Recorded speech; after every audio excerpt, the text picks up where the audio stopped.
Fala você aí ligado na Placar TV nesse sábado à noite. Olha, você tá ligado na Placar TV? Beleza, hein? A gente gosta de um público fiel assim, porque é horário para ter jogo à noite, às 21 horas no Maracanã.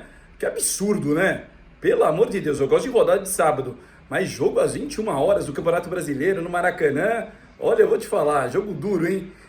E foi uma partida difícil, afinal de contas, dois times desesperados, tentando sair da zona de rebaixamento. O Fluminense recebeu o Corinthians, o Fluminense continua na zona de rebaixamento com 0-0 e o Corinthians momentaneamente sai da zona de rebaixamento, mas o Corinthians tem partidas a mais aí, né, em relação a rivais. O Corinthians que agora vai para 22 pontos em 23 jogos, o Corinthians tem menos pontos do que jogos.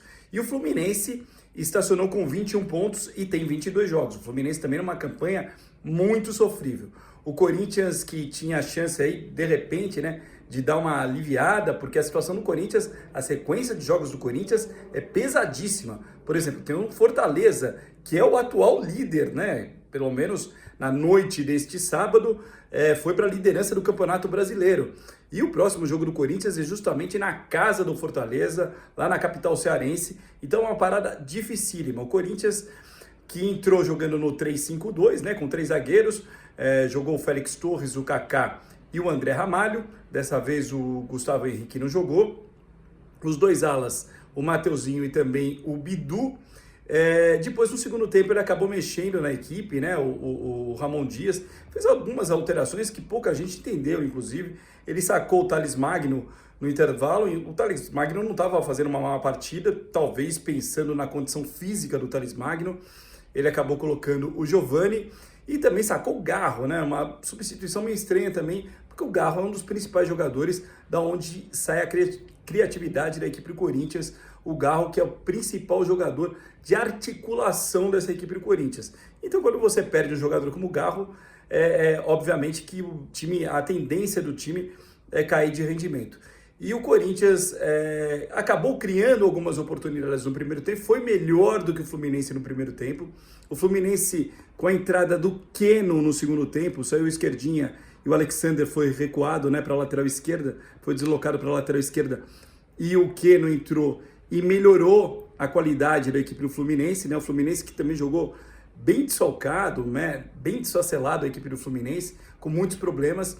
E no final da partida, ainda o Fluminense teve uma oportunidade claríssima de gol, que o Lima acabou desperdiçando praticamente no último minuto, no último lance, né? Naquele desfecho final da partida, o Lima acabou desperdiçando, acabou demorando para concluir e acabou perdendo a jogada, alívio para o Corinthians. O Corinthians que chegou a marcar um gol com o Charles, né, num rápido contra-ataque, só que o VAR avisou a arbitragem do Braulio e acabou anulando o gol porque foi uma falta do Rian no Samuel Xavier, na construção da jogada, quando o Corinthians rouba a bola do Fluminense, no começo da jogada, ainda no campo de defesa do Corinthians. E aí tem um rápido contra-ataque, o Charles faz o gol, o Charles que fez uma boa partida, né? O segundo volante, primeiro volante, às vezes, é um jogador bem interessante, né? E ele tá ganhando mais espaço, principalmente com a contusão do Alex Santana, que o Alex Santana tinha virado já um titular dessa equipe do Corinthians, o Corinthians que não contou com o Ranieri, então por isso jogou Rian e Charles no meio de campo, e o Charles tem dado conta do recado sim, é um jogador que tem demonstrado, né, efetividade nessa equipe do Corinthians, às vezes surge até como um lateral, às vezes surge como segundo volante, primeiro volante, e dessa vez até pisou no campo ofensivo e acabou marcando o gol. Pena para o Corinthians que esse gol não foi validado, seria importantíssimo esse gol para o Corinthians, porque 3 pontos lá no Maracanã contra um rival direto, essa briga direto, né, o chamado jogo de 6 pontos, como costuma dizer o Fábio Sormani, é um jogo de 6 pontos, porque 3 pontos para o Fluminense, 3 pontos para o Corinthians. No final das contas, o empate não foi grande coisa nem para outro, mas pelo menos para o Corinthians, por ser fora de casa e por ter tirado a equipe momentaneamente, como eu disse, da zona de rebaixamento, acabou sendo um alívio, e até porque o Fluminense, como eu disse, repito, teve uma chance claríssima para marcar no final da partida com o Lima. O Corinthians que tem próxima partida o Fortaleza, o Fluminense que tem o Atlético Mineiro, só que o Corinthians também pensa na Sul-Americana. Tem o jogo contra o Bragantino, o Corinthians joga por um empate na Neoquímica. O Corinthians que fez o primeiro jogo lá em Ribeirão Preto, no estádio Santa Cruz, né? Agora tem um nome, a arena do Botafogo de Ribeirão Preto, mas é o estádio Santa Cruz, já que o Bragantino não pôde jogar em Bragança Paulista, porque a Conmebol não permitiu, devido à capacidade do estádio lá em Bragança Paulista, do Nabi Abichedi, e o Bragantino foi obrigado a mandar o jogo longe de casa, lá em Ribeirão Preto. Nada a ver, né? Bragança Paulista, para quem conhece o interior de São Paulo, muito distante, Bragança de Ribeirão Preto. Por isso até essa partida foi importante para o Corinthians, ajudou o Corinthians de certa maneira, já que o Corinthians jogou em um campo neutro, tinha muito mais corintianos do que torcedores do Bragantino no estádio do Botafogo de Ribeirão Preto. O Corinthians construiu o placar 2-1 e agora joga por um empate para avançar na Sul-Americana. O Corinthians que está vivo também na Copa do Brasil, então o Corinthians vai ter que tomar cuidado com esse calendário aí, porque continua essa batalha para sair da zona de rebaixamento. Afinal de contas, 22 pontos, mais uma rodada se passa, o aperto continua grande, né? Vai chegando aquela situação que começa daqui a pouco a desesperar, e a sequência de jogos do Corinthians, como eu disse, é bem difícil. Então o Corinthians precisa conquistar resultados. O que serve de alento para o corintiano, para o torcedor do Corinthians, é que, por exemplo, o Corinthians já jogou no Nordeste no Campeonato Brasileiro, era a zebra contra o Bahia e acabou vencendo o Bahia. O Bahia que estava lá na ponta, aliás, o Bahia continua lá em cima na tabela do Campeonato Brasileiro e o Corinthians venceu o Bahia lá em Salvador. Quem sabe agora, hein? Quem sabe possa surpreender o time do Vojvoda, um time difícil de ser batido. O Corinthians tem muitas dificuldades sempre com a equipe do tricolor cearense, então não vai ser agora que vai ter facilidade não, até porque o Fortaleza está muito focado e está nessa briga aí na parte de cima da tabela para brigar realmente pelo Campeonato Brasileiro, já que um time do Nordestino não ganha o Campeonato Brasileiro desde 1988, quando aquele Bahia de Ronaldo Tarantini, João Marcelo Claudir e o Paulo Robson, que jogou no Santos, Paulo Rodrigues, Gil, Bobô, o craque Bobô daquele time, e Zé Carlos.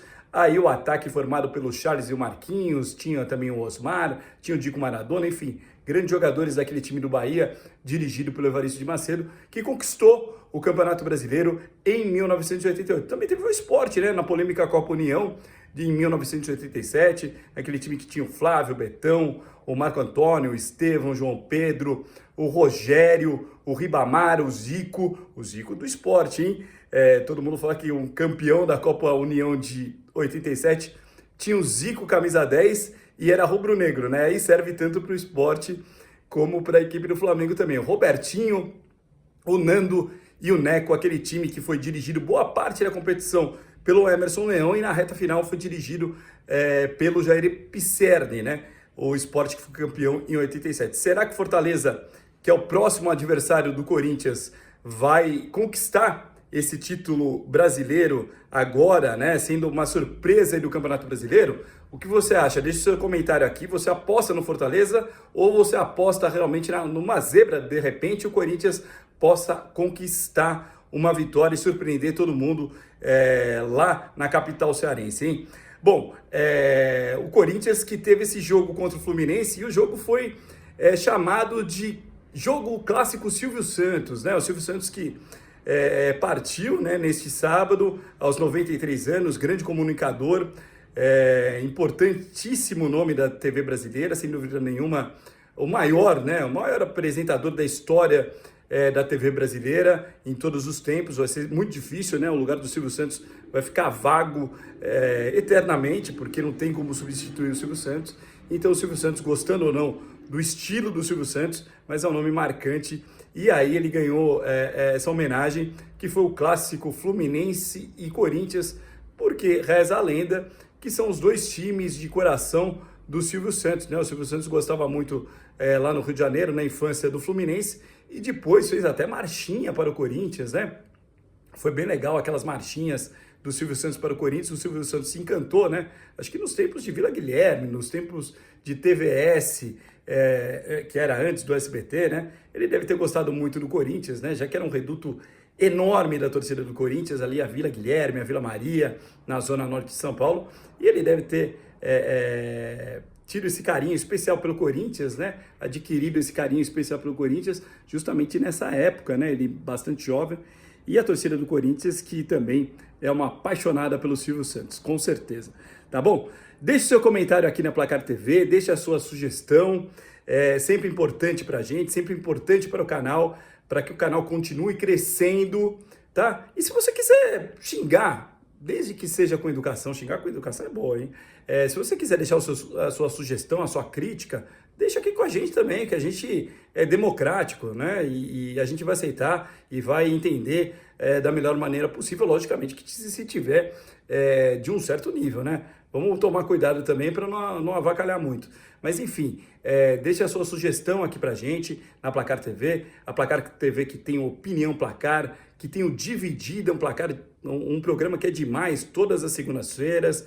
Tem também o Memória Placar, enfim, tem muita coisa boa nos canais da Placar, na Placar TV, que conta a história do futebol brasileiro, agora atualmente nessa nova fase da Placar, a Placar, que é a revista Placar, que conta a história do futebol desde 1970, portanto, é tradição você acompanhar a Placar aqui com a gente, a Placar TV, que é feita para você.